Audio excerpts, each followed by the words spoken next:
Hello, and welcome back to Behind the Walls of the World's Psychiatric Hospitals. I'm your host, Dr. Sarah Gallup, and today we'll do something a little different to feature patient stories at Denbigh Asylum.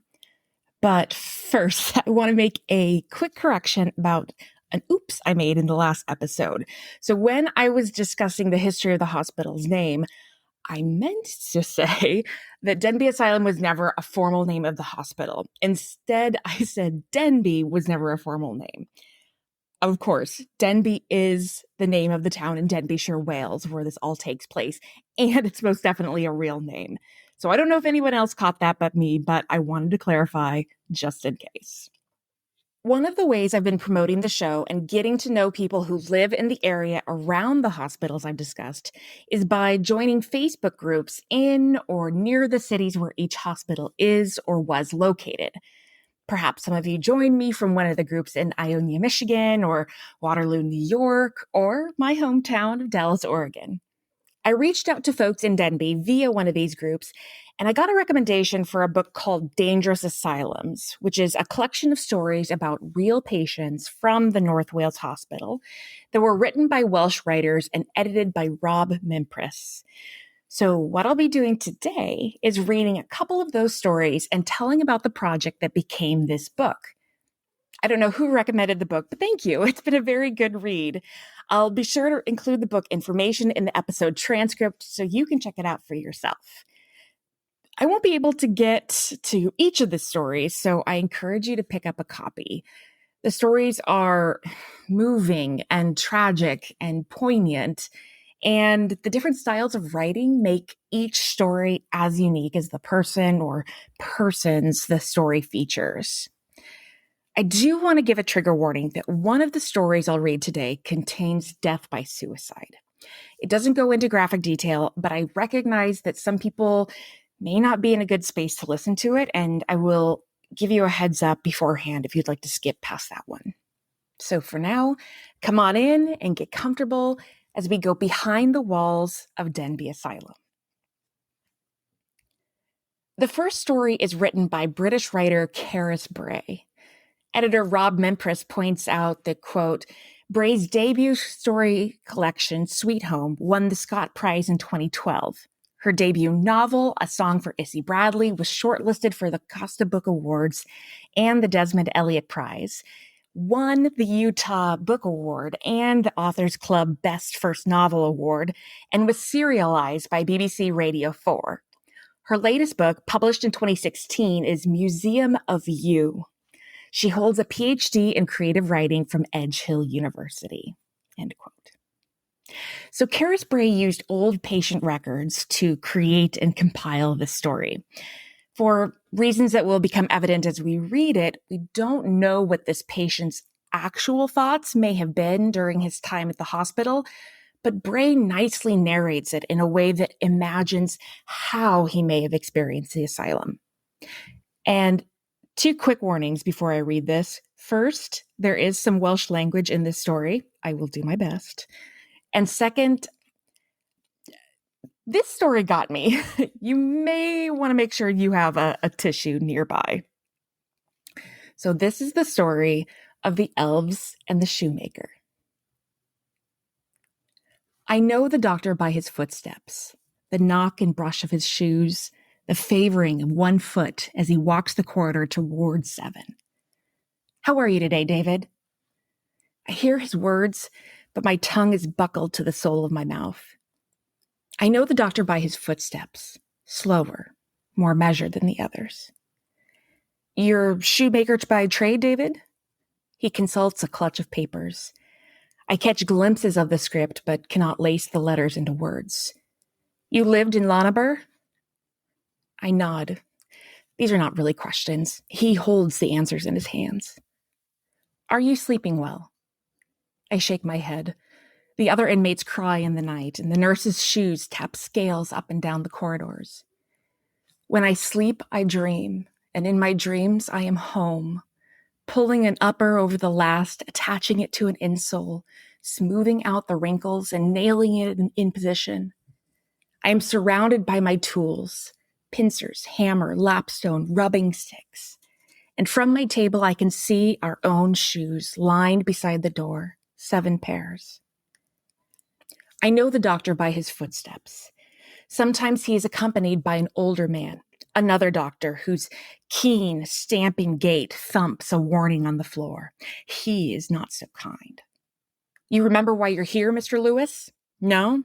You haven't worked for months and care nothing for your children. The younger doctor taps his shoe against the metal leg of my bed, and the trembling in his hands, he ventures. You tried to strike your wife with a tree, the older man continues. You put your coat on back to front and did not comprehend your mistake. His difficulty walking and his difficulty speaking. The younger doctor's foot beats time with his words. These ailments are also noted on the medical certificate. I stare at their feet, at the young doctor's ill-fitting, square-toed shoes and the wrinkles in the leather of the older man's boots that should have been smoothed with rubbing sticks. They have reached an impasse, yet neither is wrong. The men for the asylum came for me in the spring. They came quietly. I didn't hear their footsteps. It was too much trouble for Anwen, they said. Too difficult to tend, unsteady on my feet, unreliable, forgetful. They led me away past the line of shoes, 7 pairs, past Anwen, crying, past one baby and the other, crying in time with their mother, past the tree in the front of the house. The horse's shoes cracked against stones on the road as the carriage bore me away. I looked across the bay at the mountain of Penlyn, and I opened my mouth to let the salt crust my tongue, and I tried to hold it all in my head. The smell, the taste, the squawk of the gulls, my house, my family, my childhood memories. Listened for footsteps in the night, my father used to tease when I was a boy. It will be the elves come to help the shoemaker. When the trembling first overtook my hands, I listened in the night, and after Anwen and the children and the baby slept, I returned to my bench to exercise my grip and practice cutting positions, using my elbows rather than my unsteady fingers to hold the leather and the wooden template still. Temporary modifications, I thought, until I recovered. As the trembling worsened, my work rate slowed and nocturnal preparations became necessary. One night I knocked a hammer to the floor. Anwen and the baby slept on, but the quiet was interrupted by the patter of bare footsteps. Evan, Gareth, and Hugh, my dear little boys. Go back to bed, Bech-Ginbach. What are you doing, Dad? I bent to retrieve the hammer, but my hand was locked in a spasming knot. What's wrong with your hand, Dad? Why are you cutting the leather by candlelight, Dad? Shall we help you, Dad? Shall we? The younger two held the leather still while Evan edged the knife around the wooden template. His cut was rough, but better than mine. In the nights that followed, they slipped out of their bed, and while Anwen and the 2 babies slept, my 3 little elves worked like little elves in my father's story, cutting the leather with their small, steady hands. The nurses discuss my case as they feed and change me, wondering about my physical condition and my domestic affliction. Which came first, the chicken or the egg? Sometimes they address me directly in sing-song, baby voices, and I remember Anwen and home and other things. I remember the scarlet fever. I remember my dear little boys, tongues bright red, pitted like strawberries, their skin toughening with the rash as it spread. I remember the shivering, the vomiting, and the barking cough that scuffed their throats. 7 pairs of shoes by the door.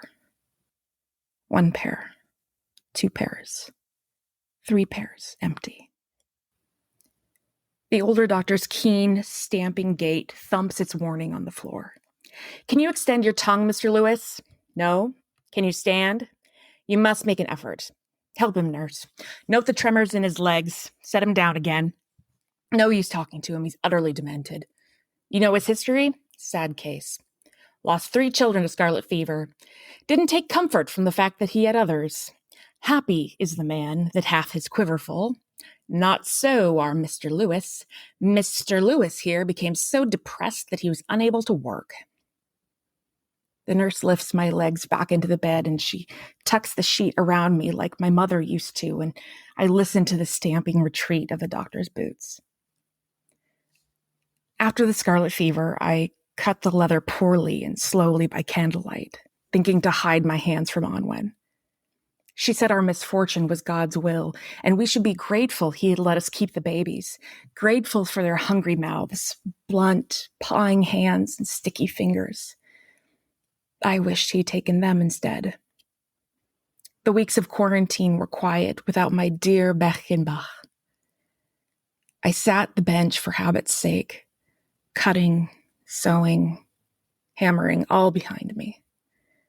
Onwen grew watchful. She paused beside the bench, occasionally reaching to steady my fingers. My hair fell out in tufts, and she swept it away at the end of each day. Sometimes I fell asleep at the bench in the afternoons and dreamed of my boys' faces, marred by the sandpapery rash. Once I woke confused and imagining they were still ailing in bed, I thought to smooth their spoiled skin with rubbing sticks. I put on my coat and went outside to break a branch off the cherry tree.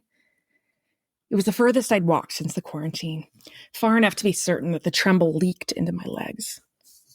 I tugged at a branch, but it was soft and wouldn't snap. Onwen followed. "What are you doing, David? Bending the tree like that, your coat on backwards. Come back inside." "For the boys," I said, "for their skin."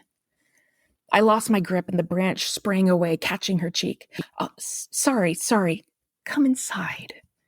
She tugged me back into the house. When I saw the line of shoes, I remembered. I know the nurses by their footsteps. They feed me bread and milk and beef tea. There are days when I am not attacked by vomiting, and times when the bed is warm and dry, and the horseshoe water cushion buoys the sores on my behind. My thoughts no longer reach my feet or fingers. My arms and legs have come unlaced, and I inhabit an ever-shrinking space behind my eyes. Words mostly fly above my head, but sometimes they float down toward and land in my ears as the nurse lifts and changes me. The sores are bad again. This one's sloughing. I'll order more of the linseed male poultices. Not long now, poor man. This is all the life I remember. This ward, this bed, these sheets, these thoughts. Sometimes I dream of a small cottage by the sea. A shoemaker lives there with 3 Beckenbach, a wife and 2 babies. And when I wake, I listen for footsteps. There's a lot to unpack in this story, and as often happens, each time I've read it, I pick up something new. I'm not a medical doctor, of course, but I am curious about the main character, David Lewis's illness, which apparently is fatal. We learn at the end. He has progressive tremors, muteness, and hair loss. Certainly the muteness and hair loss could be related to the tragedy of losing his sons and feeling helpless and overcome with grief. But I'm curious, with those of you who have more medical training than I do, think about his symptoms. Like, I wondered about maybe multiple sclerosis or Parkinson's. Of course, these are modern labels put on a patient from the early 20th century. And the author doesn't directly give us his diagnosis because David Lewis may not have known what it was. But she certainly gives us a glimpse into his experience, and the writing is lovely and painful. The second story that I'll read was originally written in Welsh by Manon Steffan Ros and translated into English by Rob Mimpriss. Her biography in this collection reads as follows, and I will use the English titles in lieu of the Welsh names this time. Quote, Manon Steffan Ros was brought up in, I didn't look up this name, Rhiwlas, Bangor, North Wales. She won the drama medal twice at the National Eisteddfod, 2005 and 2006, and her first novel, Like a Bird, was shortlisted for the Wales Book of the Year Award in 2010. She won the Tir na Nog Prize for Children's Literature twice, in 2010 and 2012, with Through the Waves and Prism. Her novel, Blasi, published by Ilolfa to critical acclaim in 2012, won the 2013 Wales Book of the Year Welsh Fiction category and was published in English translation as The Seasoning by Hano in 2015. Her third novel for adults, Llanw, was published by Ilolfa in 2014. This story is about a newly released patient from Denbigh who discovers she no longer fits in at home. And this contains references to suicidal ideation and death by suicide. If you'd like to skip ahead, fast forward about 7 minutes. So this story is called Going Back. I am going back. A new day, and the pebbles under my boots are like little blades the color of bruises. Every step sounds like thousands of beautiful, fragile things breaking. Every step leads me back. And I had believed so fervently that I could give up the clean smells of the hospital for the fragrance of supper on the stove, that the dust of the quarry would be cleaner than the white walls, that my tranquility would be willing to yield to the nimble bodies and grasping hands of my children, that I would be better, different. I am homesick for Denbigh, just as I was homesick for Bethesda before. Still in pain, still longing for home. And home, some insignificant place on a train journey somewhere, I don't know where. Somewhere between Dafranagwin and the asylum, perhaps. Between leaving the asylum full of hopes, cured and made whole, and returning to the gaze of cold, curious faces fixed on me, as though they no longer know me, cannot remember who I am, although I've always been one of them. My smile washed away in a sweat from the heat of my shame. I can hear the train in the distance, jetting its hot fumes at the blue sky.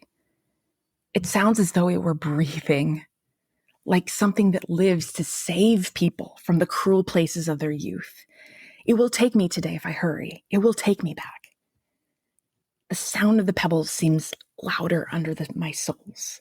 With every step, I am cracking the world. Last night, in the bowels of the night, with nothing to light the attic room but the delirious bloated moon, I watched the children sleeping. Everything was black and white in that light, the color of milk, and the two as peaceful as corpses under their bedclothes. I have done my best. Worked hard to train and nurture my will, to change for the sake of my children.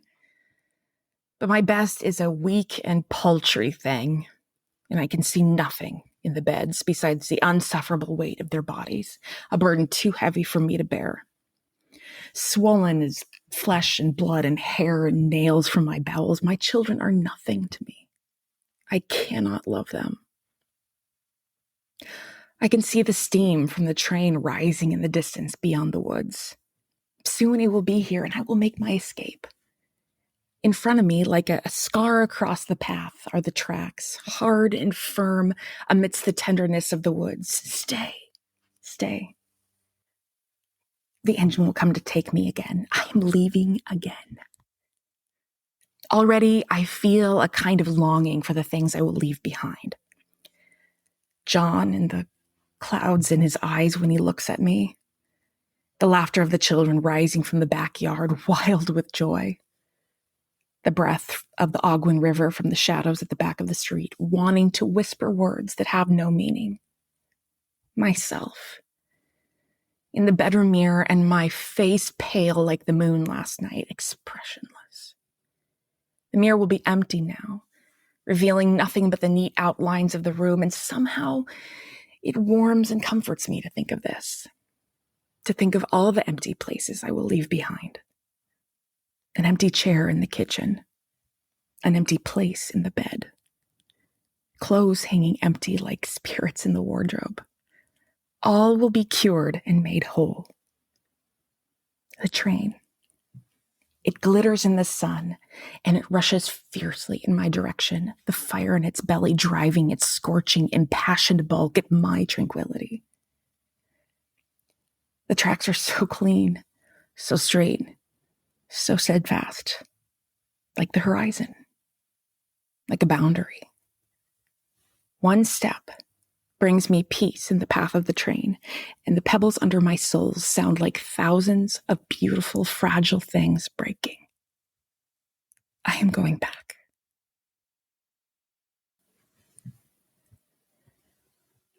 As heartbreaking as this story is, what I like about it is how it shows that hospitals in the early 1900s and today sometimes serve as the closest place someone has to home.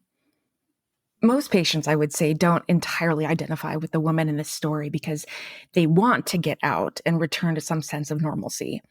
But what many do struggle with is the same feeling that life has gone on without them and that they have to reintegrate into their families and back into their lives.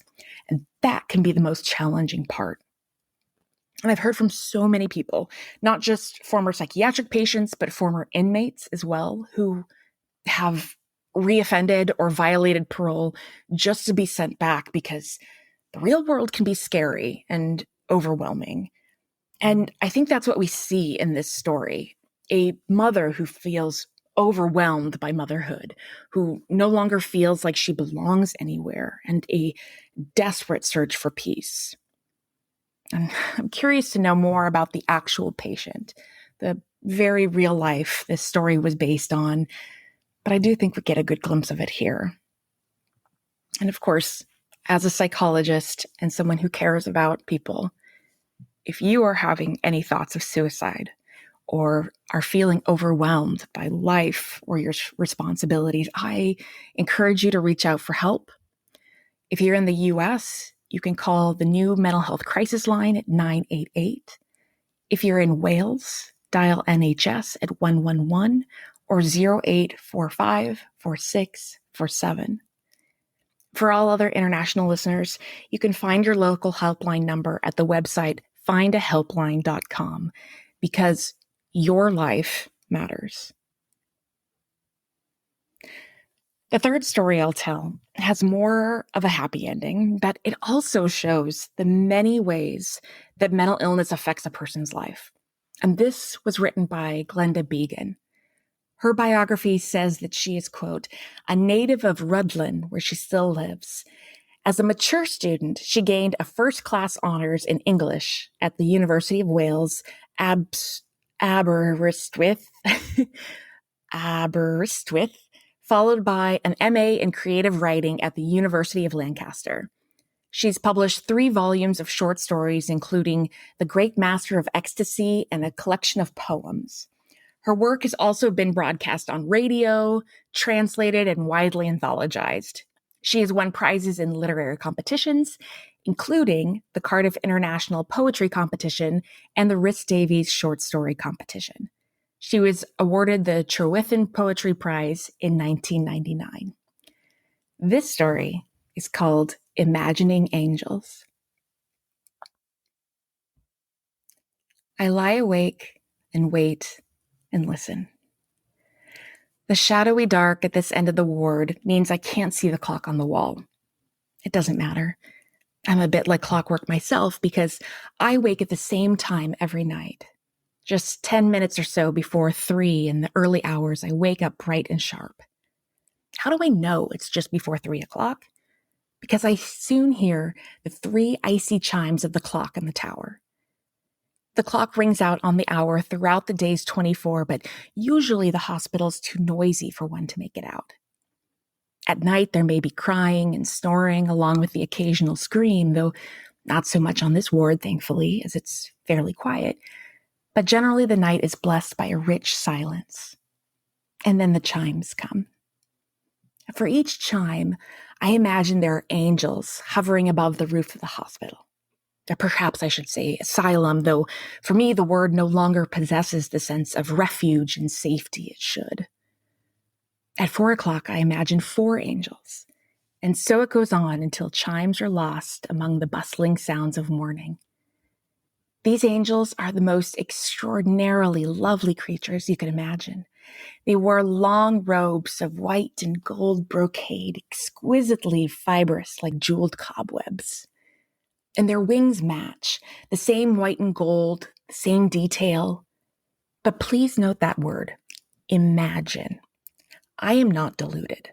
I don't think there really are angels up there above the roof, though they help me and comfort me as if they were real. I told you it's dark at this end of the ward. Not so the other. There sits the senior attendant, Anne, at a small round table with a large oil lamp. Beside her sits Lizzie, her junior, with a lantern. When she makes her round, checking every sleeping patient as she walks along the aisle between the beds, she tips the lantern towards each patient's face. I pretend to sleep, so it's likely other patients might be doing just the same. I don't want to be offered more mist chloral. I want to lie awake and think of my angels. One of the first things I learned on the ward was that the most distressed and disturbed patients invariably sleep near the doors where the attendants sit. On our ward, the most sick patients are undoubtedly Emily and Esther May. I can see Emily clearly now. She's sitting up against her pillows, clutching her baby. Does she really believe it's a baby? It's hard to say. In reality, it's not even a doll, but a buttoned boot wrapped in a crocheted shawl. Sometimes she holds it against her bare breast to feed it. A few weeks ago, a new doctor came on the ward and tried to make the staff remove the doll, saying they should not encourage Emily in her deluded state. The nurse on duty told him that would be cruel, that Emily's baby was all that she had. I was pleasantly surprised when the doctor accepted what she said. The gentle light from the oil lamp bathes Emily in half shadow. There's almost a Madonna and Child quality about her, and she looks quite beautiful, the fine bone structure of her face shining through. In the cold light of day, however, you see how ravaged her face is. Loose living and hard drinking have taken their toll. She is a sick woman with some sort of internal ulcers, and she regularly spits blood and is racked by pain. Emily is a walking tragedy. I suppose we all are, really, though I find some of these women far more sympathetic than others. I much prefer Emily to Esther May. Strangely, her name seems to enshrine her condition, which, from I've learned, is utterly conflicted. Esther I see as a stern name, controlled and righteous. May is a frilly name, colored pink and sweetly scented. Both these names clamor for attention, though I've seen little indication of the latter.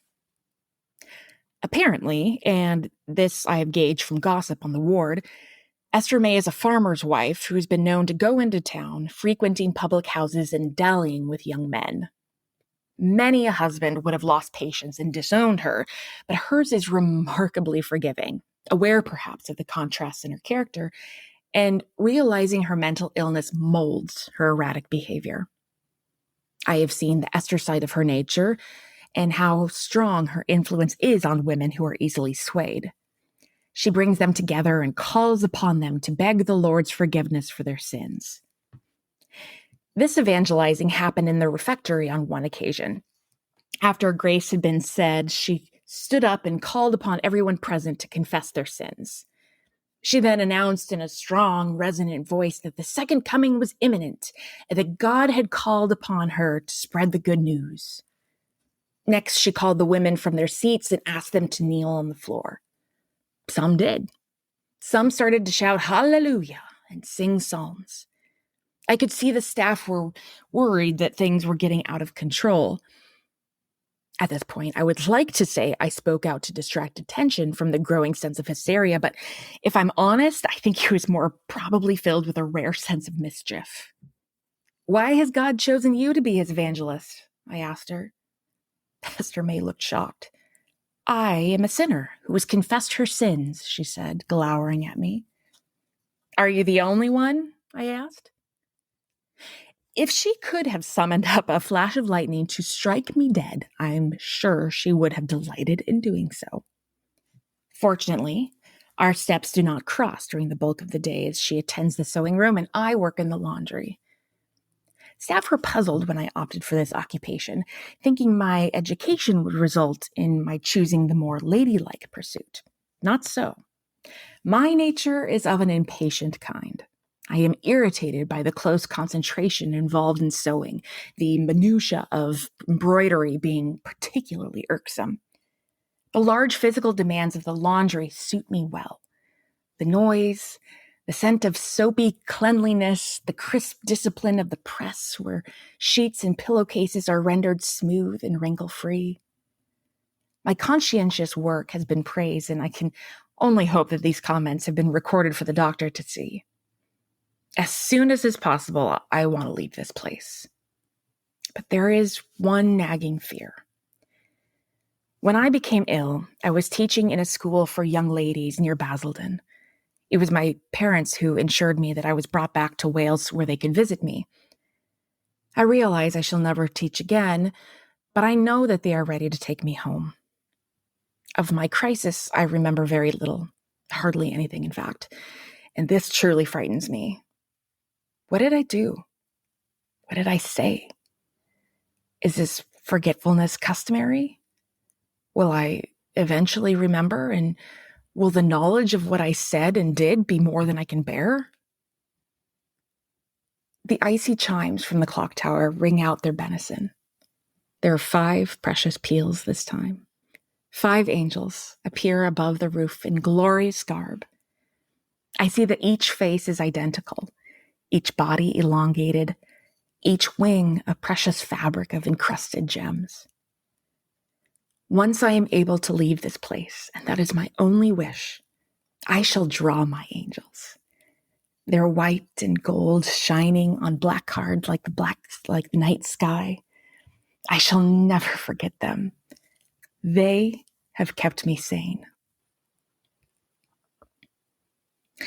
I love how this last story not only gives us a good idea of the narrator's life and experience at the hospital, but also the symptoms of 2 other patients. This story seems to have the most hope of recovery, although it is worrisome, like she mentioned, that the narrator doesn't know what happened that sent her to the hospital. And this might make it more difficult in the future for her to recognize that her symptoms are increasing or worsening. Something that I'm always working with my patients on is developing insight into their mental illness and the connection between their symptoms and their behavior. They're expected to know their diagnoses, even if they don't agree with them, along with what they have subjectively experienced and what others have objectively observed in them.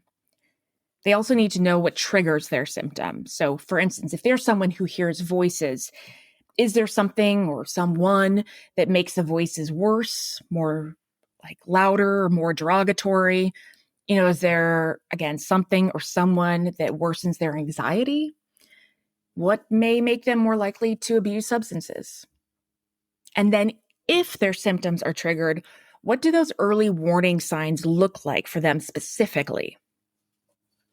By the way, this isn't only helpful for patients at state hospitals. This is important for all of us to recognize. So I often use myself as an example and choose something relatively benign. I want to give a real example without giving away too much personal information. So I've used the example of running late to work being a trigger for me. If I'm running late, that will trigger my anxiety. And my anxiety shows up in the early stages as me moving too quickly, knocking things over, or not being able to remember where I put my keys, even though they're always in the same place. And then if I don't intervene, I might end up getting angry at myself and yelling out something like, "Why are you always late?" And sometimes it can set me up for a bad mood all morning.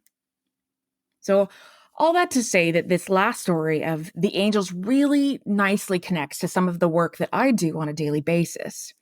I help my patients learn what helps keep them sane, to quote the narrator of the story. For her, it was imagining the angels in the garb when the clock strikes on the hour. But for others, it's learning to undo years of conditioning. For men in particular, that's not so easy to do. Many of them have internalized the belief that if someone wrongs them, they have to settle the score one way or the other, or they have to appear tough and scary in order to get respect. So it takes time and a whole lot of practice. So I think that's where I'll end this episode today. Again, each of these stories comes from the book Dangerous Asylums, edited by Rob Mimpriss. That's Mimpriss. The book as a whole has 8 different stories. I read 3 of them today, and then I plan to read one that's on the longer side next week. If you enjoyed these stories, I hope you did, I encourage you to find the book. It's about $10 on Amazon right now, and the stories are so moving and, of course, based on real patients and their medical records who were at the hospital in Denbigh.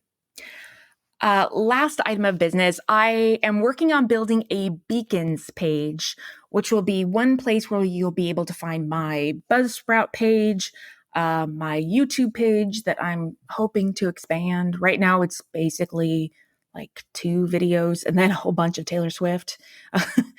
The Instagram page for this show, my email, a place to sign up for the newsletter, some ways to support the show, and then whatever else I figure out how to add on there. So hopefully it will help you find whatever you need to connect to the show and stay in touch.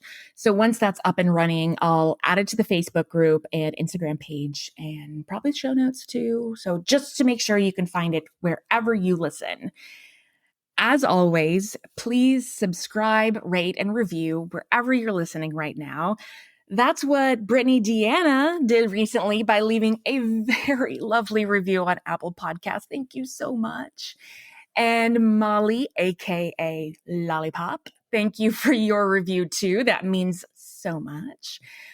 You too can get a shout out by posting a review on Apple Podcasts or emailing me and letting me know where else you submitted a review. And of course, remember, do the best you can until you know better. And then when you know better, do better. Until next time. Thank you so much for listening to Behind the Walls of the World Psychiatric Hospitals. Once again, I'm your host, Dr. Sarah Gallup. Cover image is by Christopher Payne. Check out my website at behindthewallspodcast.buzzsprout.com. Follow the podcast and learn more on Facebook at Behind the Walls Podcast and Instagram at Behind the Walls Pod. For questions or recommendations, email me at behindthewallspodcast@gmail.com. You can find new episodes every Monday on Amazon Podcasts, Spotify, Stitcher, or wherever you're listening right now. If you like the show, please rate, review, and subscribe on Apple Podcasts. It helps other people find and listen to the show, and I would be so grateful. Please stay tuned for more episodes of Behind the Walls of the World Psychiatric Hospitals. Until next time.